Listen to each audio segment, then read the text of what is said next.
see the way they hate. And I know better than to listen to the people who are calling us slaves. I can feel the sunlight shining. Well, good morning and welcome to episode 862 of the Lots Project Morning Show, where the coffee is strong, the opinions are stronger, and everything is always filter free. I'm Brian, your host, and it's November 3rd, 2025. This morning I'm enjoying a fresh cup of light Ethiopian from foodforestfarms.com because life's too short for shitty coffee. At Food Forest Farms, your beans are roasted by real human hands using a clean stream air roaster. More than just a customer, your family. Get 10% off with code LOTS10, that's LOTS10 over at foodforestfarms.com. And the shipping there is always free. While you're there, check out the C4 Club for even more awesome perks. Coffee Club is fantastic. The C4 Coffee Club, really consider joining it today. Today we've got another packed show, Roadwork progress that I'm going to go check out today, but a lot has gotten done. That is a good thing for sure. My thoughts on the Trainwreck docuseries over on Netflix. We watched a bunch of those this weekend. A few plans for some barrels I just picked up at our local barrel guy. I'll tell you a little bit about that and plenty more from around the property and beyond. So grab your coffee, smash that like button, and let's get started. Good morning, good morning, good morning. How is everybody doing today? Hope you're having a fantastic morning. Should be nice and rested after daylight savings. I think that was Saturday night into Sunday. We get an extra hour of sleep. So hopefully you're all nice and rested and ready to go for this Monday morning. I woke up wide awake. I think it was like 3 o'clock on Sunday morning. Went back to bed for quite a while, but then this morning definitely eyes popped open early and felt like I was running late. So just because the clock changes doesn't mean your body rhythm does. So hopefully you're going through the time change. You're going through the change in your life smoothly, and everything's going all right for you. So when are they going to just get rid of the whole daylight savings thing? I'm not sure, but not this year.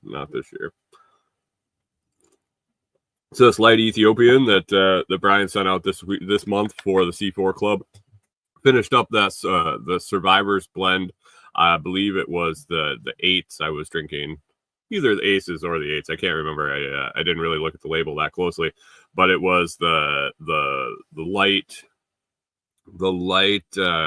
Colombian and medium dark Brazilian blend, and it was phenomenal. I drank a little bit, probably drank a little bit more than I actually should have during the week, and I went through it a little quicker than normal, but it was fantastic. And then on to one of my staple favorites, the light Ethiopian. So if you're into premium coffee, I highly suggest that you check out Food Forest Farms. And while scrambling over there is incapacitated and can't walk from his accident, he'll be still selling the twin packs of the Survivor blend. And just for the one that I've tried, that light Colombian and medium dark Brazilian, that's worth buying the twin pack alone. So head on over to foodforestfarms.com and check that out. Kat is getting in her position for the show. Just to aggravate and irritate me. She's been running around and this morning already she's a menace. The cat for sure is a menace.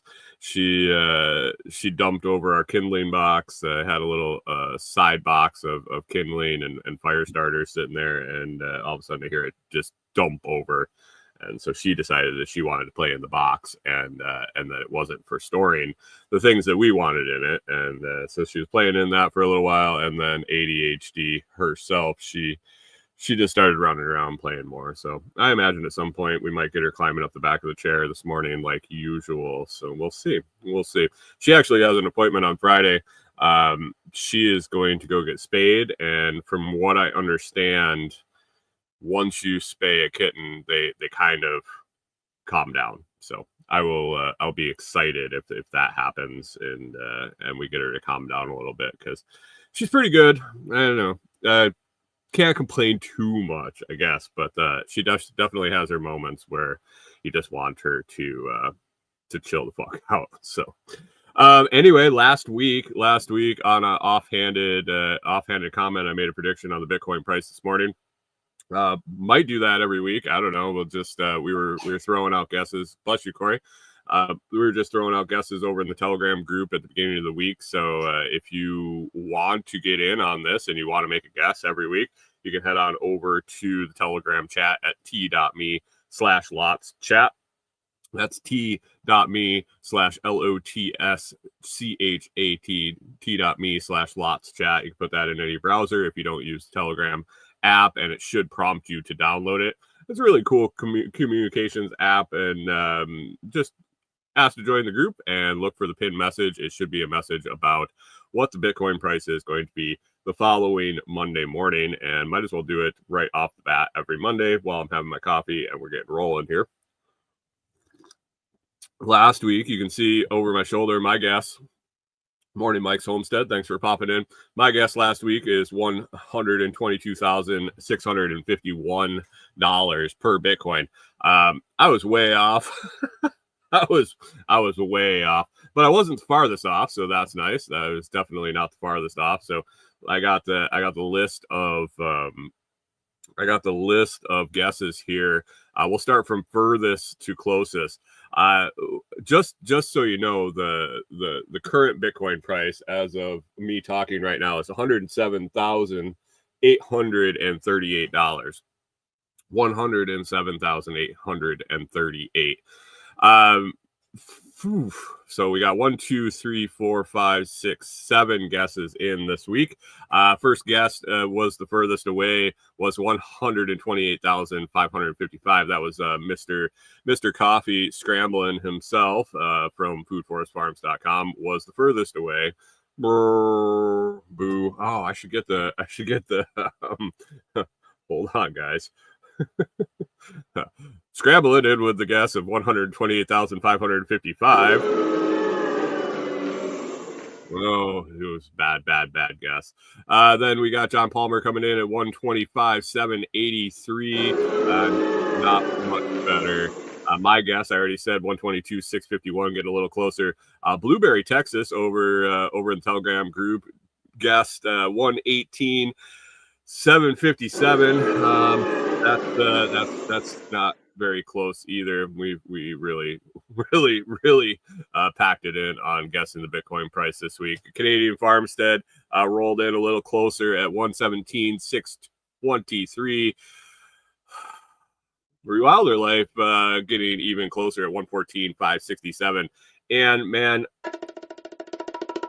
the closest by far, within 1,000, within $500, my man Pip down there in sunny Florida, a Florida man named Pip, guest came in at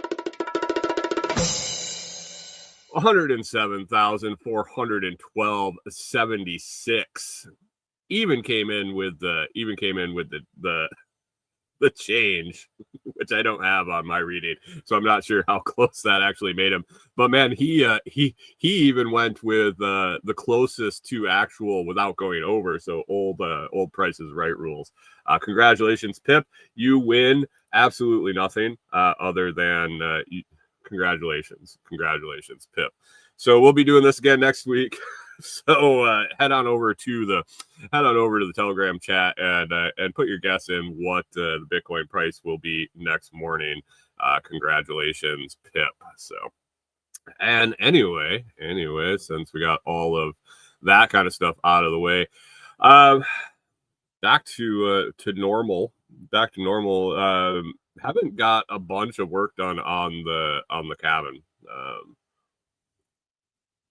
Feels like forever. It's been at least a couple weeks since we finished the subfloor. I've been walking in and walking out. I can't remember if since the road work started. If you haven't followed the show, a few weeks ago, the gentleman that does the road work for us, did my driveway, is going to finish the driveway, do a bunch of work out there. He owns some properties along the easement road, and we're doing some road work. We've all pitched in, and we're going to get the road kind of taken care of.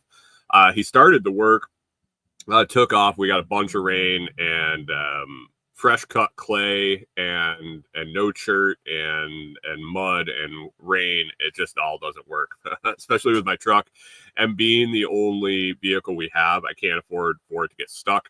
I can't afford for it to run off the road. I can't afford to just test it out. So for the last couple of weeks, I would walk in and walk out, evaluated the road. There were a couple times where I'm positive I could have driven in and driven out, but already had walked about halfway back, and so I just kept going. I've been currently working on clearing our solar field, clearing all the briars and raspberries and underbrush, and then I gotta take down a bunch of trees. So carrying a machete in and some water in a backpack is not a big deal. As far as Delinquent's Gully, I've been doing more clearing for our hops project. I've been doing a little exploring, looking for a spring head and a few other things.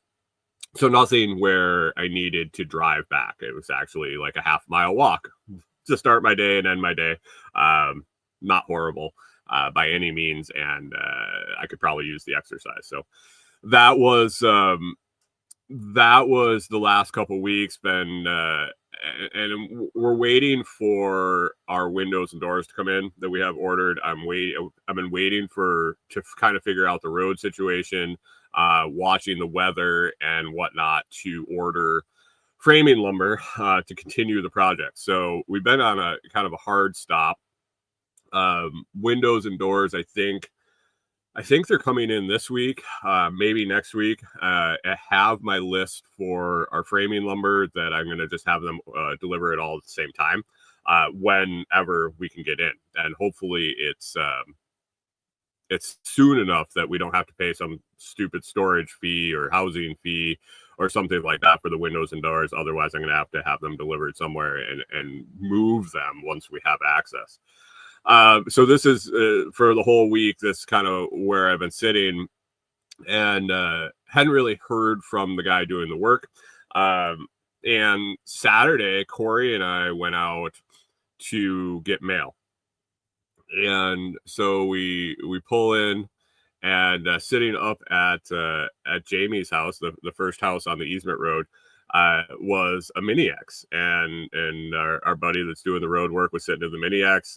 They were coming out to work for the weekend, and it sounds like they did a stroke of business. Now we're just going to be waiting on. He was hoping. So I didn't go out, and I didn't end up going out yesterday. I was going to go out and check out how far they got. We got some rain and some other stuff going on, so we decided not to go make the trip yesterday. Since I had to go out today anyway, I have some things I have to do. I have to go out today. So I haven't gotten eyes on what they got done, but it sounds like they accomplished quite a bit from the last time I checked in, and they were still working. So I'm excited to see how far they got. It sounded like we're at a position where the dirt work's going to be done, and we'll just be waiting on chert and getting loads of chert brought in and get laid down. So if it looks anything like it did after it dried out a little bit, after the rain, this last round when they started the work, I think I should be able to get delivery in this week. I've been looking at the forecast. There isn't a whole lot of rain in the forecast, lots of sun and slight breeze. So should dry up pretty quick, should be pretty solid, and be able to get a delivery truck back there. So hopefully windows, doors come in beginning of the week here, and I get an order in, and we can get that lumber in and get moving again on getting things framed out, getting windows and doors in.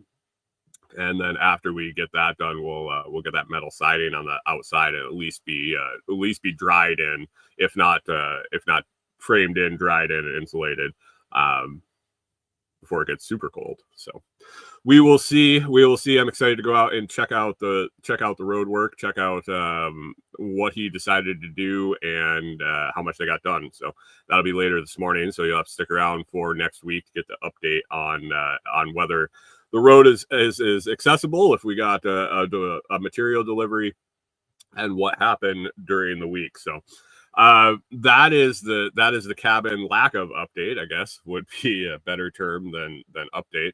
But yeah, we will see. Still waiting, and getting better and better at waiting. The older I get, I'm getting a little more patient. So let's see. So not much of an update there. Oh, I did make a little progress on some cabin projects. I guess not cabin projects for us when we get out there full time. Going to be, I had to pick up a burn barrel. We're accumulating some cardboard. We're accumulating some other stuff that really isn't the best material for using. We want to start getting rid of some garbage that's out there. So picked up 55-gallon drum. May or may not be having some little fires in that. And also picked up some drums for a biochar project. That I started designing kind of a biochar system quite a while ago, a couple of years now, when we were traveling, or when we were first settling down, and it just had to kind of fall by the wayside, basically because I didn't have anywhere to work on it. I just had other things, more pressing things to do. Now that we're going to be out there, and I have some more tools, I picked up a welder. I recently got a wireless jigsaw as a sample product to test out. I have some tools, and I have a space. I have some spots to put things. I'm going to go ahead with messing around with some biochar again. And I'm really just going to start out with a miniature version of the large trailer I would eventually end up liking to design. So I'm going to go with a 55-gallon external drum with a 30-gallon internal retort inside it. So basically a 55-gallon drum with all the wood in it to burn, to heat up the wood inside the 30-gallon drum, which will end up turning into the biochar. Gentleman close to the property, he sells barrels. He sells used barrels, used IVC totes, plastic drums, metal drums, all sorts of stuff.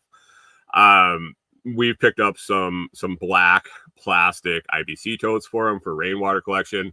And I just keep an eye on his Facebook post and look for barrels. He sells burn barrels, he sells closed top barrels, he sells all sorts of stuff. So I was browsing this week, and I saw that he had 30-gallon drums, metal drums, and that's the ideal size for this kind of retort inside a kiln, inside a burn barrel setup for making biochar.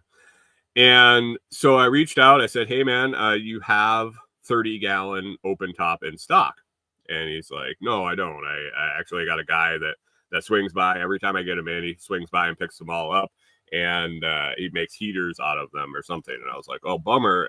Can you let me know next time you get an order in? It's not imminent. I don't need it today, but sometime soon I'd like to pick one up from you."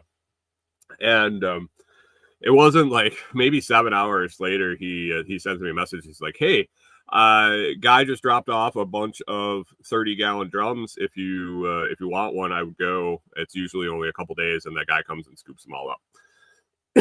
So knowing that I wanted to do this project kind of in the near future, this isn't like a tomorrow project, but I needed a burn barrel. I wanted to do this project, and so I made a trip up there, grabbed my cash, and made my trip up there, and picked up a barrel. I picked up a closed top, or an open top metal drum 55, and an open top metal drum with a lid 55-gallon, and then that 30-gallon open top with a lid. And now the only thing I need left, the only thing I need for the build is I have to find myself like a 2 or a 4 foot section of 6-inch stovepipe for a chimney to come out of that 55-gallon drum. If you haven't seen the 30-gallon inside a 55-gallon biochar reactor, you can go to YouTube, Porterhouse and Teal. If you haven't ever seen them, they have a great channel. But if you go and look at his biochar, let me see if I still have it. Yeah, I got a video link. So if you're watching the live stream, the video link is in the comments. If you're listening to the audio, I will try to remember. I'm jotting it down right now.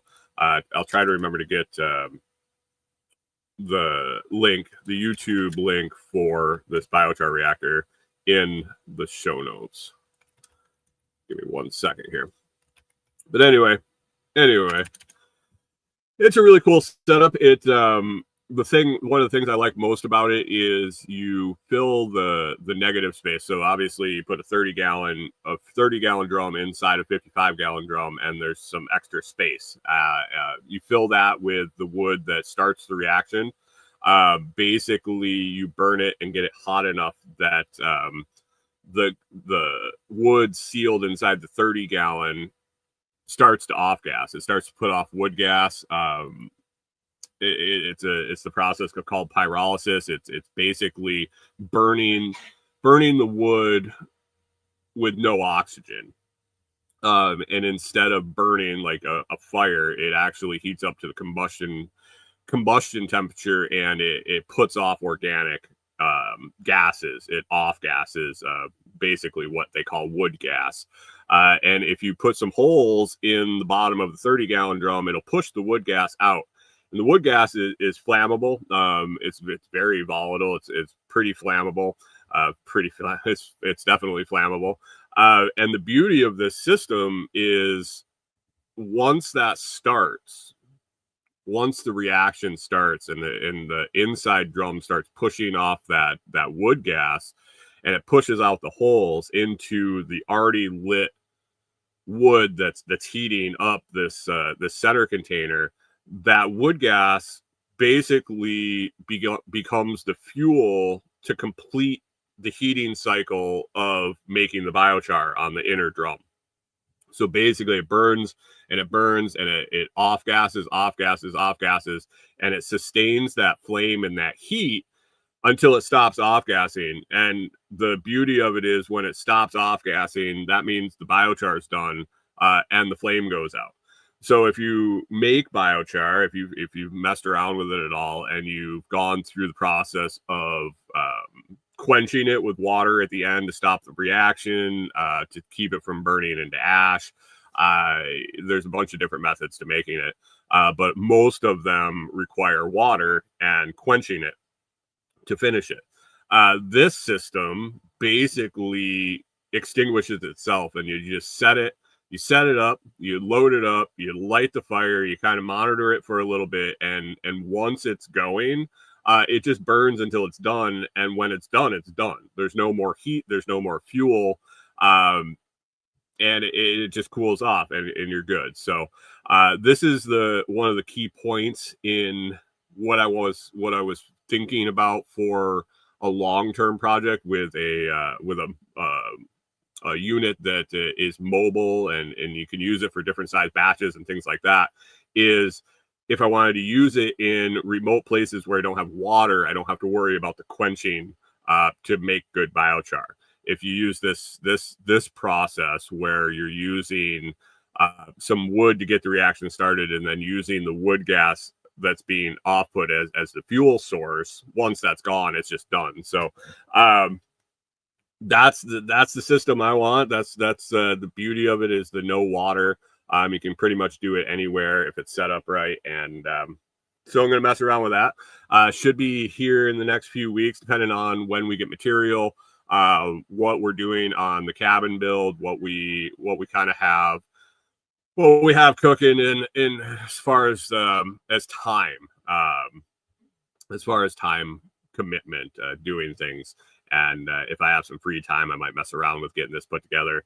Like I said, I got to source a piece of stovepipe to get that chimney made. But yeah, it should be easy. It should be pretty straightforward. And then we can start messing around with running batches of biochar. I did kind of look into some things, and one of the questions I had. So feedstock is kind of something that a lot of people struggle with. Feedstock, A, for making the biochar, and B, feedstock for the fuel to get the reaction started. And so I've been kind of sourcing out places for that, basically looking for furniture shops or mills or things of that nature with that have cut off scrap that they can't really sell, they can't really do anything with, and they usually give it away for free or very low cost.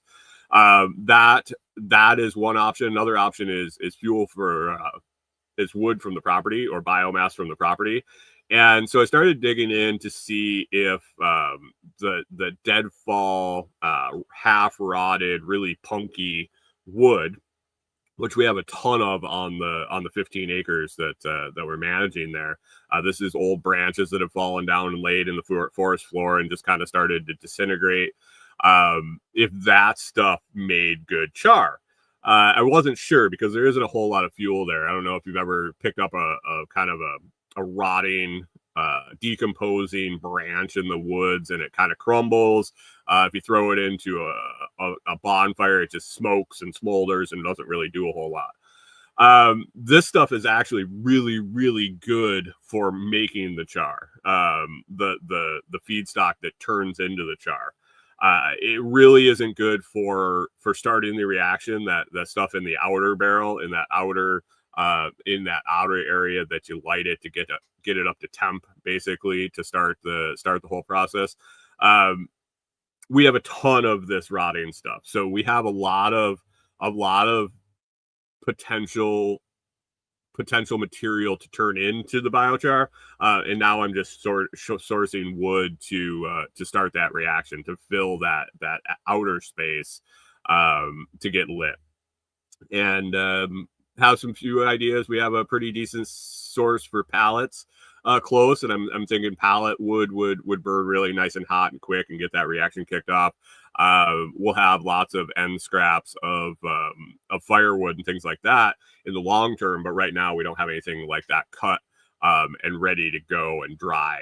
And so feedstock issues will be something that we'll have to deal with in the future, and it'll take care of it. We'll figure it out for sure. So, but excited that that dry, punky, rotting wood makes really good biochar, and actually confirmed that with Canadian Farmstead over in the Telegram chat this week when we were talking about it. So that's a little update with the barrels. Got those picked up for the property.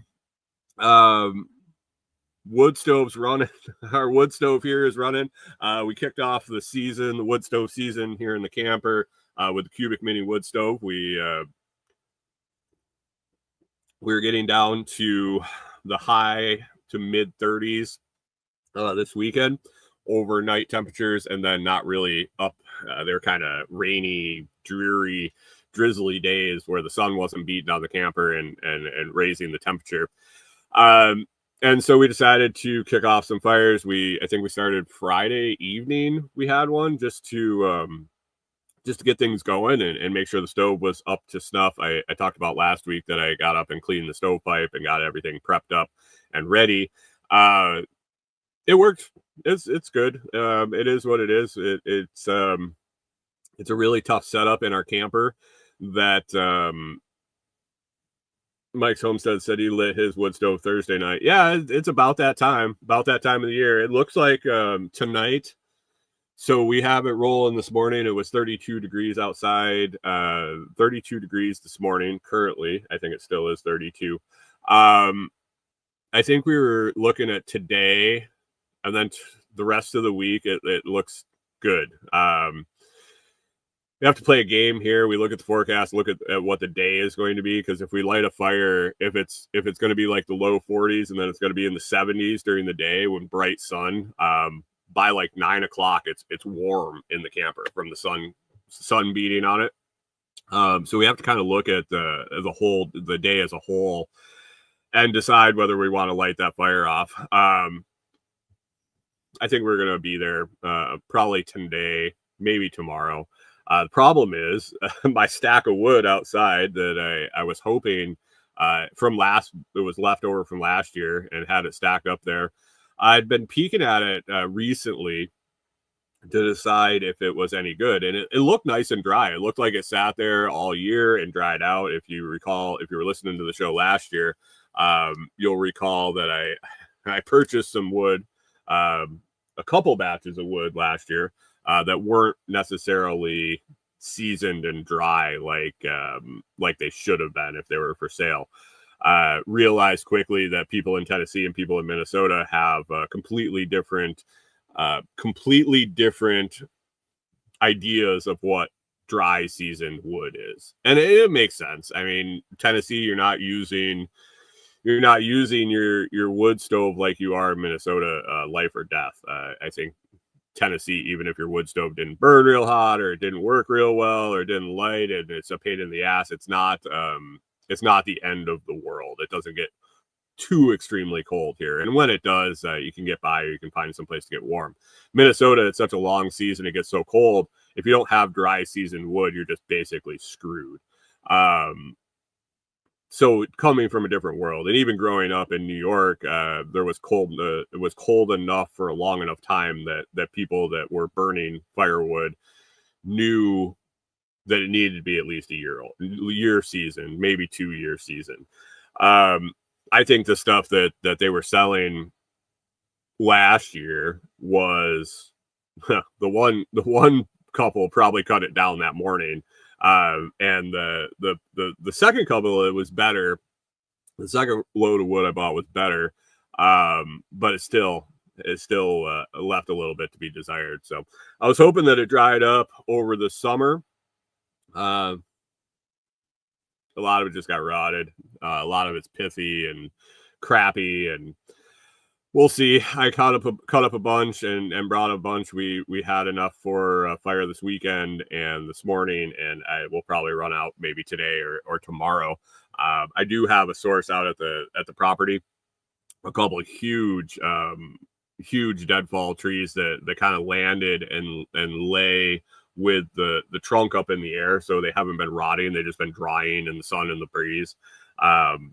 And so hopefully I'll be able to go chunk some of that up and burn that for quite a while. That's a similar situation to what we did last year. I was able to find the same setup where a old tree had fallen and kicked up onto the stump that it fell from, and it just sits up in the air, and it doesn't really rot. It just gets super dry, and it burns really well. So got a couple sources of that for this year, and then already prepping firewood for when we move out to the property and cutting that longer for a bigger wood stove, because our cubic mini takes like 5-inch wood.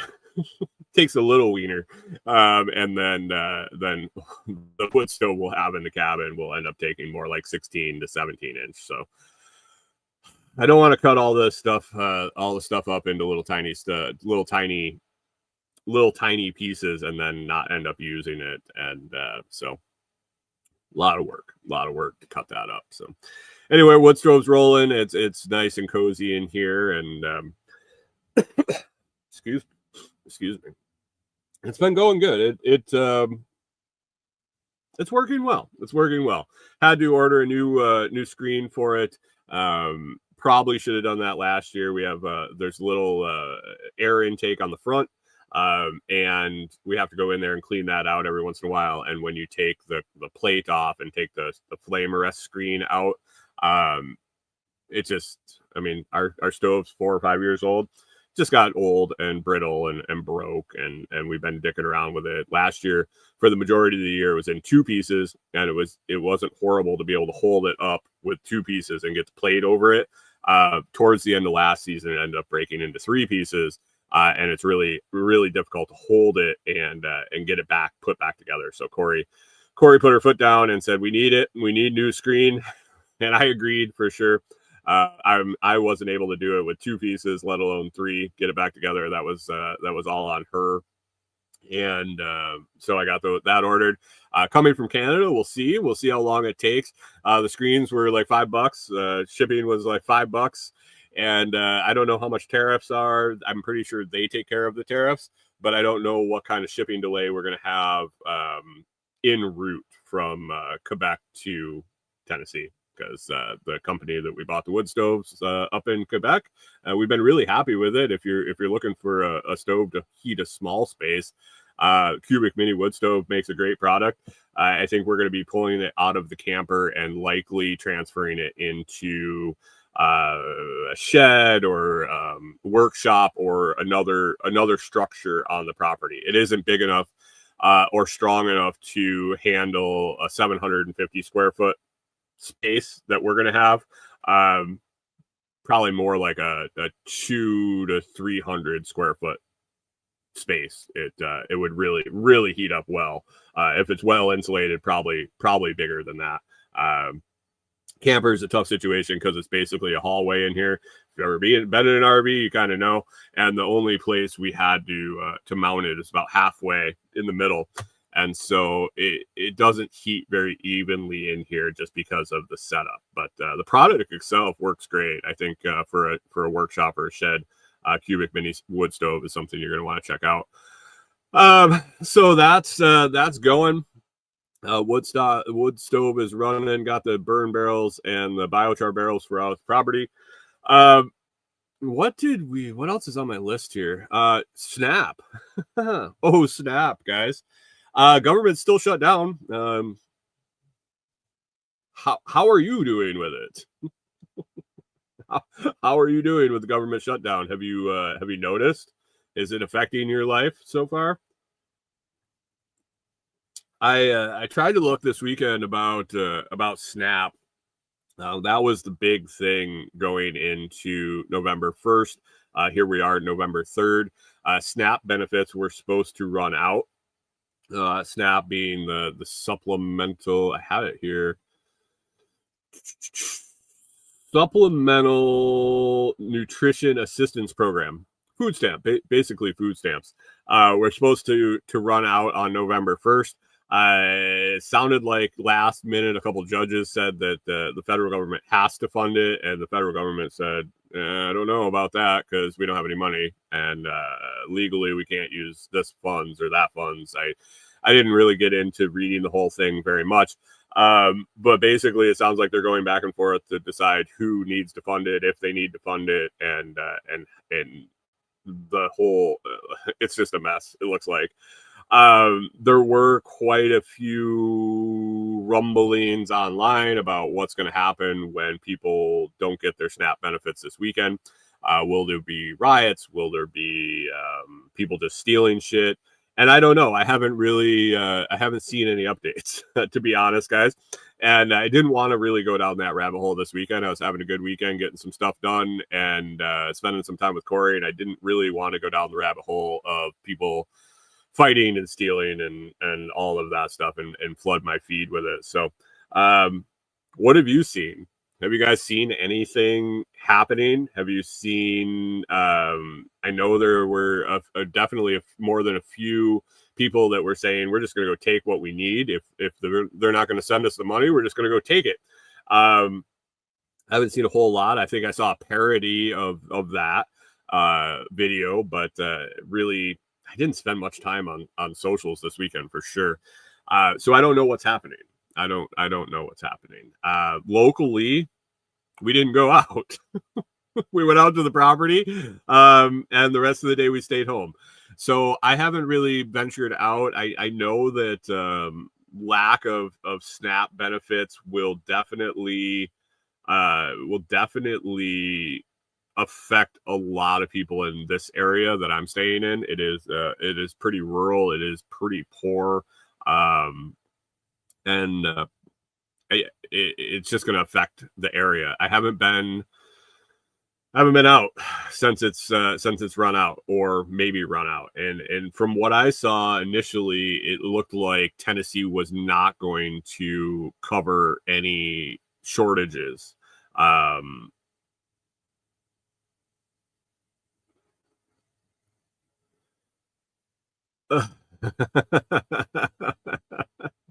Mike's Homestead. Mike's Homestead said, saw my first indication Saturday, wanted to check out the water height where I fish, and the USGS website said data could be unavailable, but it was there. Well, thank God. Imagine if you had to go and measure the height of the water yourself. But it was there. So good. This area definitely is, it's going to be affected.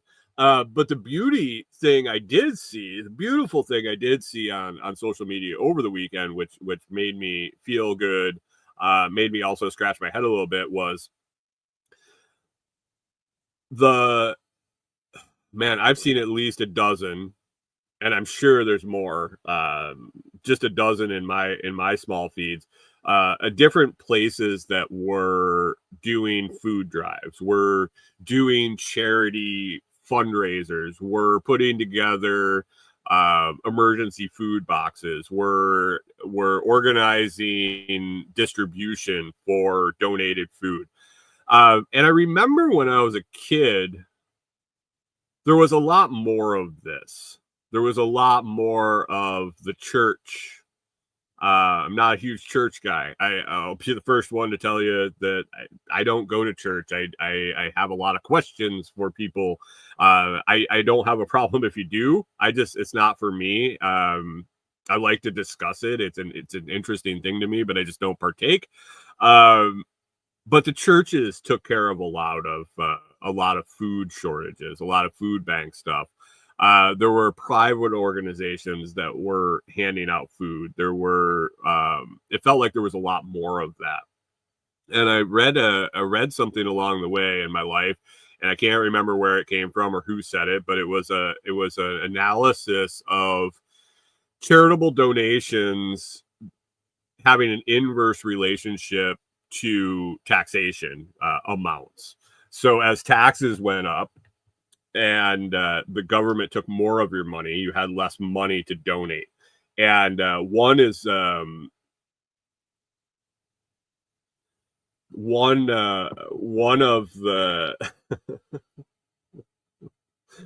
the things you probably pay the taxes first is because they'll come and put you in a cage if you don't pay those.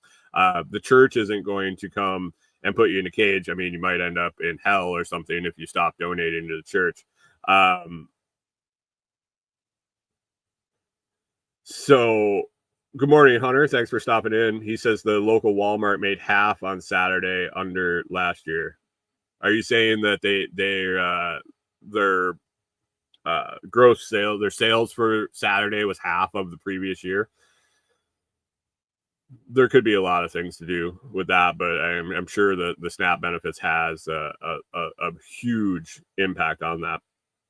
But I just remember a lot more private charity, and it seems like we've really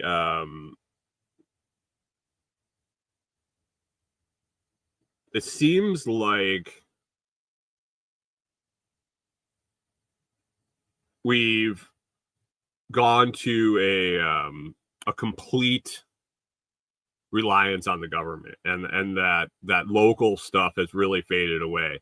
There are blessing boxes. If you've never seen those, they're kind of like the little libraries that people put in their front yard, but it's full of food. Take it if you need it, leave some if you can. That is kind of popular around here.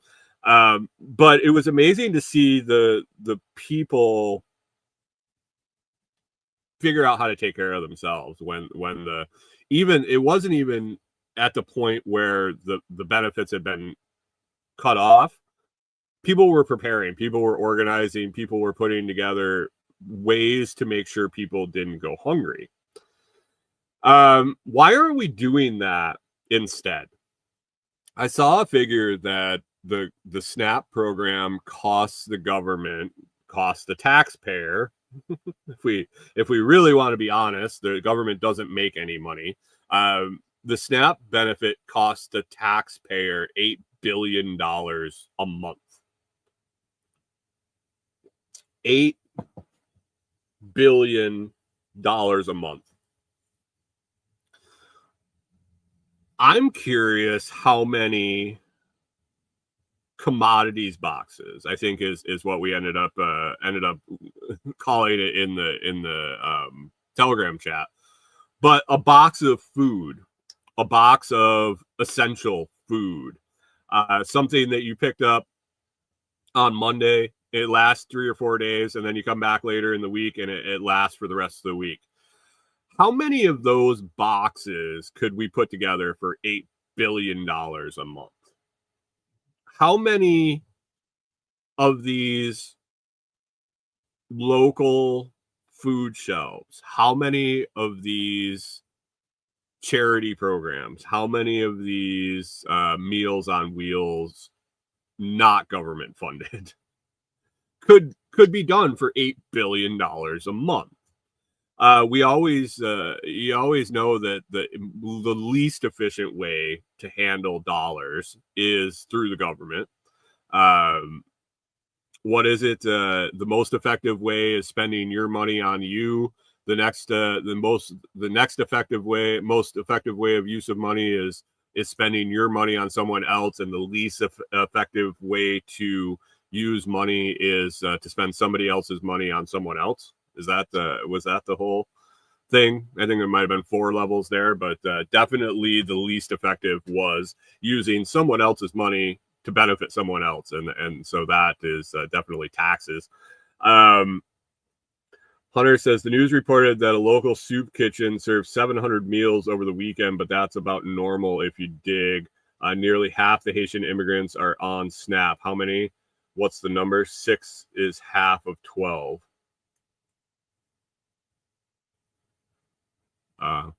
Okay, yeah.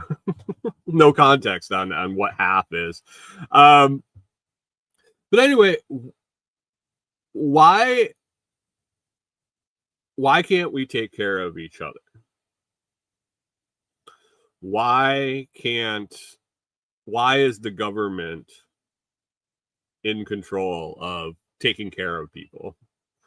If you were on SNAP, and really, it's a tough question, because I think if you're listening to this program, if you're listening to this podcast, or you're in my audience, you're probably more than happy with people taking care of each other instead of relying on the government. What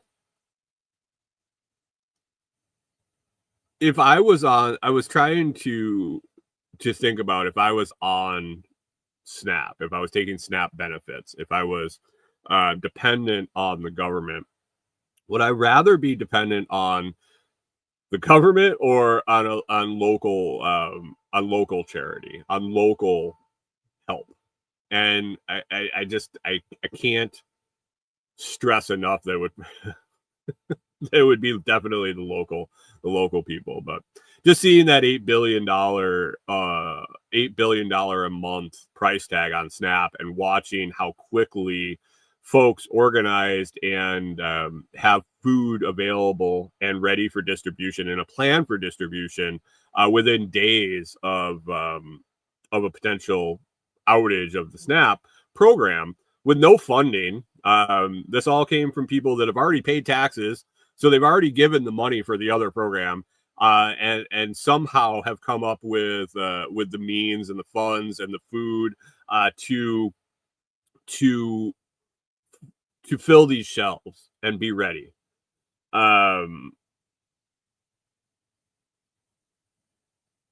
Mike's Homestead says government has helped create a sense of entitlement, and most of us want nothing to do with those folks. Yeah. The entitlement part of it, the you owe me, I don't understand. I don't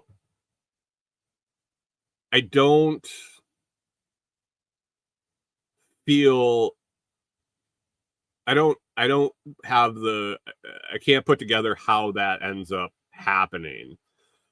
and it might be just a systemic problem.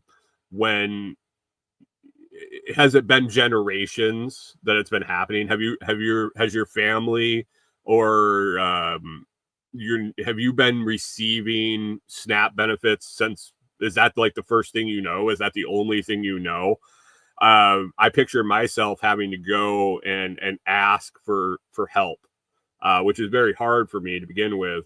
But going and asking for help, and then trying to do the gymnastics in my head to feel that I'm owed that help at some point. And if somebody isn't willing to help, being upset at that point. It's a weird transition in my head. And I'm guessing that it has to do with longevity. That if you're just in the process of getting that payment, and it's gone, then you're a little pissed off about it. So I don't know how this is going to go long term, but I really feel that it looks like the public could definitely do a better job of providing assistance, and probably a healthier job of providing assistance. And instead of just giving people funds, giving them what they actually need is the food. The program is designed to provide nutrition in the event that someone can't afford it, providing them with money to make their own uneducated nutrition choices. Maybe providing food is the answer. Mike's Homestead says, I've delivered a lot of food in Mexico. The people there start cooking it to share with us. Yeah. Yeah. Yeah. Weird. Yeah, maybe we should start giving out food instead of and we talked about that in the Telegram chat this weekend, or this week also, was the old government cheese, where you used to go and get actual commodities. You used to get cheese and canned meat and things like that, instead of getting a check to go to the supermarket and buy whatever you want. So maybe that's the solution, is going back to that type of program. I bet it would cost a lot less. I bet there would be a lot of people that weren't happy with their Velveeta in a can and their steamed pork or whatever, steamed beef in a can, and instead of being able to go and buy what they want at the store. So I don't know. I definitely think people need help. I'm not a cold-hearted person that doesn't think that people need help, but I think there's more efficient and more effective ways to do it than just to give them money. So that's SNAP. We'll see how that goes. Last thing we'll touch on here. We're running kind of up on 7:00. Watched a new series on Netflix. Corey and I, bounce around. We watch different things. We'll watch TV series. We'll watch movies and this and that. By the way, if anybody, we watched Slam and Salmon over the weekend in honor of daylight savings. Every daylight savings, Saturday night we watch Slam and Salmon. If you don't know why, you'll need to watch the movie, but they definitely reference it multiple times during the movie that it was set on daylight savings. So it's just kind of a little thing that Corey and I do. If you haven't watched Slam and Salmon, it's from the same people as Super Troopers. We find it pretty funny, so you can check that out. The Slammin' with no G, just an apostrophe. Slammin' Salmon. But anyway, the other night we were looking for something to watch, and we found it was a list of little mini docuseries, and it was called Trainwreck. And so it had a different series, different topic for, they were like some were 1 episode, some were 2 or 3 episodes. But the topics that we blew through this weekend, we were watching a bunch of them. They had a whole series on Woodstock 99. If you remember, Woodstock 99 was an absolute shit show that ended up with the place pretty much burning down. Mike Homestead says, I can find pictures of Mexican food sets. I'll share. They're cool from scratch ingredients most SNAP recipients would not want. Right. Yeah, for sure. But Trainwreck, Woodstock 99 was the first one we watched. It was really good, and it kind of got us sucked into the series. We wanted to see what else they had. Some other things that we watched on this Trainwreck series was a couple episodes on Rob Ford. If you don't know who Rob Ford was, he was the mayor of Toronto. He was the brother of the current mayor of Toronto. I think Rob Ford is or Doug Ford is currently the mayor of Toronto. Could be wrong on that, but I believe he is. Rob Ford was his brother. You might recall back in the was that in the early 2000s when he got caught smoking crack. He was very boisterous, loud, not your typical politician. So Rob Ford was a whole episode. You could learn all about him. There was a couple episodes on American Apparel, the clothing company that popped up and is now, I don't know if it's still around or just kind of hanging on. But American Apparel, that was an interesting story. The CEO of that company was something else for sure. Balloon Boy, the guy, the whole hoax of the kid going up in the homemade flying saucer in Colorado, that story was on there. The Storm Area 51 group, the group that had a Facebook meeting to meet up at Area 51 and all storm Area 51, saying that they can't stop us all, and how that all went down and the results of that. There was a Project X party. That was a pretty good one. If you don't know what Project X is, it was a movie about a viral party that got out of control. It was from the early to mid 2000s, but it actually happened in real life in the Netherlands. Somebody posted a party on Facebook. It ended up getting put as public and went viral. And this tells the story of really what happened when there was an open invite and there were hundreds of thousands of people that were supposed to show up to this party in this tiny little town.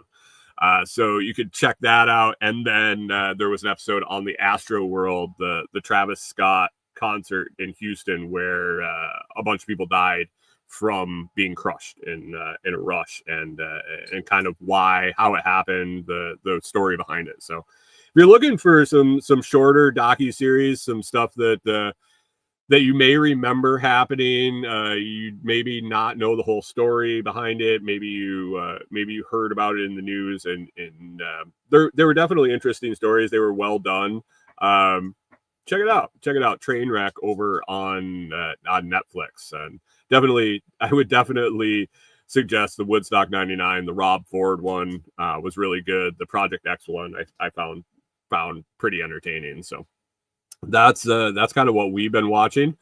Got some product reviews coming up this week. Been checking them out. I actually have to check on one this morning when I head out to the property. I have got a trail cam in that I'm evaluating, and then let me see. I think it's right here. I got a really nice foldable fillet knife for you fishermen. Maybe you, Mike Homestead, might be interested in the Fleesa foldable fillet knife. Have that. I've been messing around with. Got to make a video on that.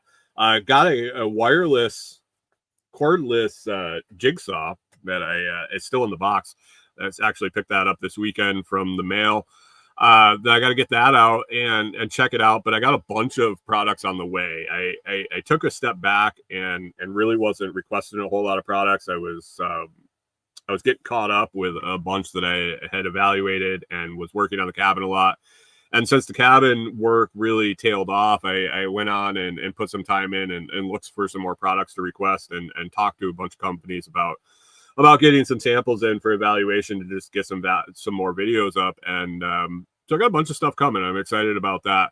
The trail cam was easy setup. We'll see how the video and the pictures turn out. I put it someplace where I definitely will get some pictures, if not just me walking up to it and walking away from it. So that is something that I will check out today, and probably give it a little bit more evaluation, and then yeah, like I said, I got more stuff coming in the mail, so I'm excited about that. So beyond that, that's kind of what I had on the list. I'm gonna wrap it up here. I got a bunch to do today. I got to get out, check out on that road. I have and yeah, figure out a plan, figure out if we're going to be able to get a delivery truck in there or not, and figure out a contingency if we can't, and get rolling back on working on the cabin. I'm excited about that. So if you are if you want to hang out with us during the week, and you want to over in the Telegram group, Mike Desjardins put pictures of the stuff that they took out to when he was delivering food in Mexico. You should definitely check that out. You should join us in the Telegram group, t.me/LotsChat. That's t.me/LotsChat. Great group of people that hang out, and we have conversations on all sorts of stuff during the week. So got to put in my my Bitcoin prediction for next week. I'll do that every week before the show is over, and then you can put in your guesses over on the Telegram chat. We're at 107,747. Next Monday, I feel we're going to be at 119,669. 119,669 is my guess for next Monday. If you want to get in on the guess, there isn't really anything you win. You get to have your name announced. I don't know. At some point, I might do a contest on the closest two, but right now we're just kind of guessing for fun. So head on over to the Telegram chat, put your guess in for next Monday morning, and we will read them live on the show.